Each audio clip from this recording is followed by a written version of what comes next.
Alors, peux-tu te présenter? Oui, je suis Sébastien Bellé, je suis thomiste à Saint-Thomas d'Aquin depuis 35 ans environ, quoi. Alors, comment es-tu arrivé au STB? Alors je suis arrivé, j'ai commencé à jouer au basket au loisir coopératif à Vray, et puis vers 10-11 ans, c'était un petit peu moins bien, on va dire, et puis avec mes parents, j'ai demandé à venir jouer à Saint-Thau, qui était le club un petit peu phare et élite de l'époque. Alors, quelles sont tes fonctions au STB? Alors j'ai une double fonction, notamment sur le club professionnel. La double fonction, la première, c'est d'accueillir les arbitres, de faire en sorte qu'ils soient bien accueillis au sein de notre club, qui est un club qui se doit d'être professionnel, y compris vis-à-vis d'eux. Et puis ensuite de faire les statistiques au moment des matchs. Alors, as-tu quelques anecdotes liées à ces fonctions? Oui, il y en a plusieurs. Sur les statistiques, par exemple, il y a une anecdote qui est assez rigolote. C'est Omar Krayem, qui était notre meneur de jeu lorsqu'on était encore en Pro B, qui à un moment a été coupé pour des raisons purement sportives.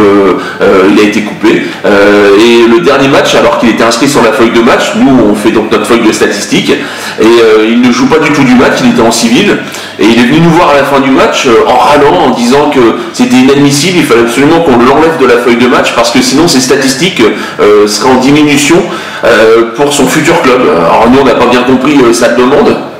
On lui a expliqué que de toute façon il était DNP sur la feuille de match, donc qu'on ne pouvait pas faire plus, quoi. Et donc il est resté devant, il ne comprenait pas notre position, quoi.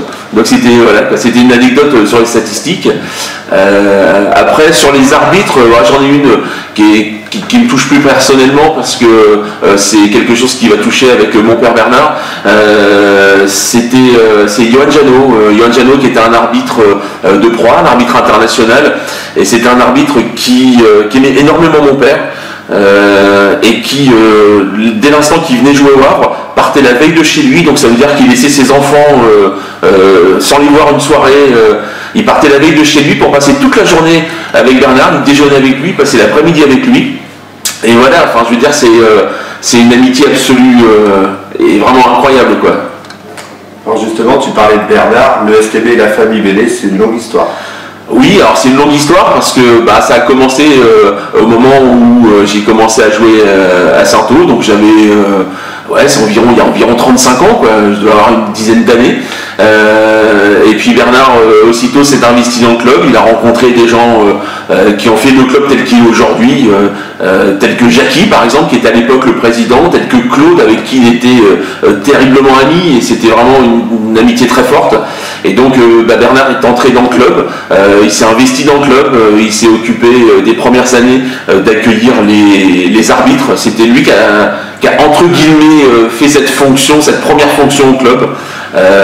Malheureusement, quand il s'est blessé, il m'a demandé, et alors là c'était assez poignant, puisqu'il m'a demandé, il était encore sur son lit d'hôpital, il m'a demandé de m'occuper des arbitres. C'était pour lui quelque chose d'important, et il disait pas les arbitres, il disait mes arbitres. Donc c'était important, c'était voilà quoi. Et il faut reconnaître que l'ensemble des arbitres de la Ligue ont été extrêmement présents avec lui. Ils ont beaucoup pris de nouvelles.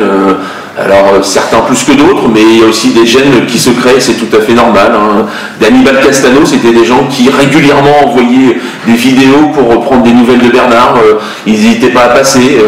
Johan, dont je parlais tout à l'heure, et tous les autres. Enfin, je veux pas que la liste soit exhaustive, mais vraiment, ils ont été hyper présents. Et ce qui m'a énormément touché aussi, c'est qu'un an après son décès, j'ai reçu, peut-être une trentaine de messages d'arbitres. Pour me dire ça fait un an, on l'oublie pas. Alors dedans il y avait Diviator, il y avait tous ces arbitres là, Joseph Bissang, vraiment tous les arbitres. La liste est surtout pas exhaustive, quoi. Alors quels sont tes meilleurs souvenirs avec le club?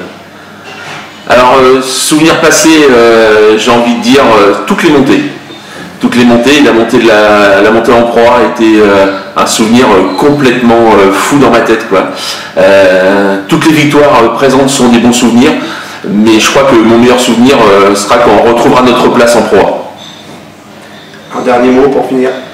Alors le dernier mot, moi je pense qu'il faut pas oublier qui on est et d'où on vient. Moi le passé c'est quelque chose qui m'importe beaucoup. Donc le passé c'est Claude Turc. Claude Turc c'est pour moi l'âme absolue du club et il faut vraiment pas qu'on l'oublie. C'était mon papa basket, Claude Turc. Mais il y a d'autres Claude aussi, il y a aussi Claude Collignon qui pour moi est une personne hyper importante. Alors de par déjà son statut de joueur, puisque ça a été quand même le premier international thomiste à vrai, faut pas l'oublier. Et Claude Collignon c'est quelqu'un qui en plus m'a apporté énormément sur le plan du jeu puisqu'il a été l'entraîneur. Mais je veux pas oublier non plus Jacques Ivanel et Jacques Lemonnier. Ce sont deux personnes qui grâce à eux le club est devenu ce qu'il est devenu et surtout redeviendra ce qu'il doit être.